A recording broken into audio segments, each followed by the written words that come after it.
Ao longo de mais de 1400 anos, uma divisão nascida nos primeiros dias do Islã ecoou através da história, moldando impérios, culturas e nações.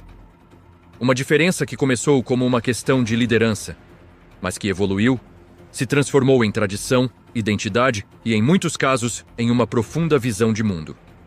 Para compreender a complexidade do Oriente Médio atual, para decifrar as manchetes e as alianças geopolíticas, é absolutamente necessário voltar ao início, ao momento em que o Islã, ainda em sua infância, enfrentou a sua primeira e mais duradoura separação.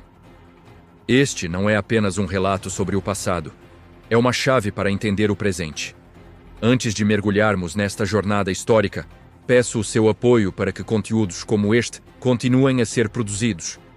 Se você valoriza a história e busca compreender o mundo, curta este vídeo, compartilhe com quem também se interessa por esses temas e, o mais importante, inscreva-se no nosso canal. Ative as notificações para não perder nossos próximos documentários. No século VII, a Península Arábica era um vasto mosaico de tribos nômades e sedentárias, conectadas por antigas rotas comerciais e tradições ancestrais. Cidades como Meca e Medina eram centros vibrantes de comércio e cultura. Nesse cenário de desertos e oásis, surge o Islã, através das revelações recebidas pelo profeta Muhammad. Esta nova fé não trouxe apenas uma mensagem espiritual. Ela introduziu um sistema social, legal e político que unificou as tribos sob uma única identidade comunitária, a Ummah.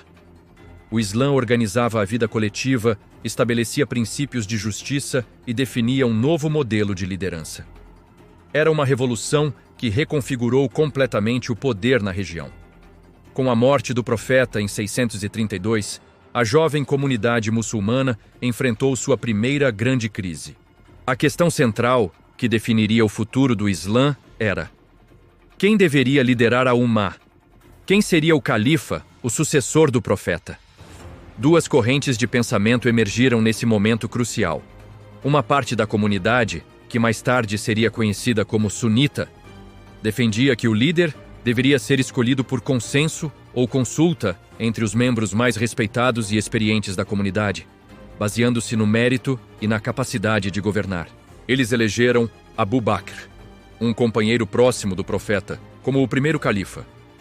Outra parte, no entanto, acreditava que a liderança deveria permanecer dentro da família do profeta, especificamente com Ali ibn Abi Talib, seu primo e genro. Para este grupo, a autoridade não era apenas política, mas também espiritual, passada por linhagem divina. Esta era a semente da divisão. Dessa fundamental diferença de visão, nascem os dois grandes ramos do Islã. Os sunitas, cujo nome deriva de al-Sunnah, o povo da tradição, representam hoje a vasta maioria dos muçulmanos no mundo. Eles seguem a tradição do profeta e dos 4 primeiros califas, conhecidos como os califas bem-guiados, e valorizam o consenso da comunidade como fonte de autoridade religiosa e legal. Por outro lado, surgem os xiitas, de Shiat Ali, o partido de Ali. Eles acreditam que a liderança legítima pertence exclusivamente a Ali e seus descendentes diretos, os imãs, que são vistos como guias espirituais infalíveis. Não era apenas uma escolha política sobre quem deveria governar. Era uma interpretação distinta sobre a natureza da autoridade espiritual e a fonte da orientação divina após o profeta. Essa divergência inicial criou 2 caminhos que, ao longo do tempo, se distanciariam cada vez mais. Com o passar dos séculos, essas diferenças teológicas e políticas se aprofundaram, solidificando-se em tradições, rituais e estruturas de autoridade distintas. Os sunitas desenvolveram 4 principais escolas de jurisprudência para interpretar a lei islâmica. Os xiitas, por sua vez, desenvolveram sua própria tradição jurídica centrada nos ensinamentos dos imãs. Festivais, práticas religiosas e a veneração de figuras históricas também passaram a divergir. Por exemplo, a Ashura, que para os sunitas é um dia de jejum, para os xiitas é um profundo período de luto que relembra o martírio de Hussein, neto do profeta, na Batalha de Karbala. O que começou como uma divergência sobre sucessão tornou-se uma identidade cultural, social e espiritual profundamente enraizada. À medida que o Islã se expandia para além da Península Arábica, conquistando vastos territórios no Oriente Médio, Norte da África, Pérsia e Ásia Central, essas duas tradições se espalharam de maneiras diferentes.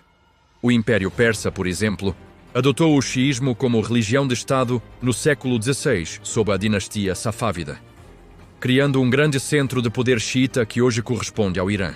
Outras regiões, como o Egito, a Síria e a maior parte do norte da África, tornaram-se predominantemente sunitas sob o domínio de sucessivos califados.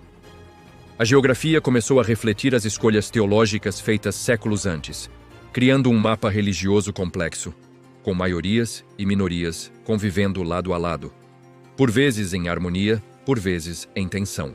No mundo contemporâneo, a antiga divisão entre sunitas e xiitas continua a ser um fator significativo, embora frequentemente instrumentalizado para fins políticos. Alianças estratégicas, conflitos regionais e disputas por hegemonia no Oriente Médio muitas vezes se alinham a essa clivagem histórica. A rivalidade entre a Arábia Saudita, de maioria sunita, e o Irã, de maioria xiita, é o exemplo mais claro disso. No entanto, é crucial entender que os desafios atuais são multifacetados, envolvendo economia, recursos naturais, poder geopolítico e nacionalismo. A identidade religiosa é, muitas vezes, uma ferramenta mobilizadora, mas raramente a única causa dos conflitos. Compreender a profundidade histórica dessa divisão é, portanto, essencial para não simplificar a complexa realidade do Oriente Médio moderno. Apesar das diferenças doutrinárias e históricas, é fundamental lembrar que sunitas e xiitas compartilham a mesma base de fé. A crença em um único Deus, no Alcorão como a palavra divina, e em Muhammad como o seu profeta final. Eles compartilham os 5 pilares do Islã, como a oração, o jejum e a peregrinação a Meca. A história está repleta de longos períodos de convivência pacífica, cooperação intelectual e intercâmbio cultural entre as duas comunidades. A imagem de um conflito perpétuo é uma distorção. O futuro da relação entre sunitas e xiitas, tanto nas suas comunidades locais quanto no cenário global, depende da capacidade de promover o diálogo, a compreensão mútua e o respeito pelas diferenças, focando na vasta herança espiritual que os une. A primeira grande divisão do Islã não foi apenas um evento confinado a um passado distante. Ela foi um divisor de águas que moldou civilizações, influenciou o curso de impérios e deixou um legado que continua a ressoar no presente. Conhecer essa trajetória não é apenas um exercício acadêmico, é um passo essencial para entender as forças que moldam o mundo em que vivemos hoje, para além dos estereótipos e das simplificações.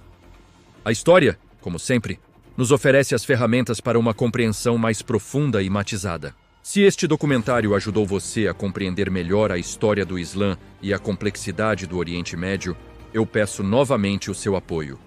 Curta o vídeo, compartilhe este conhecimento e inscreva-se no canal para continuar explorando os grandes temas que definiram a história mundial. Muito obrigado por assistir e até a próxima.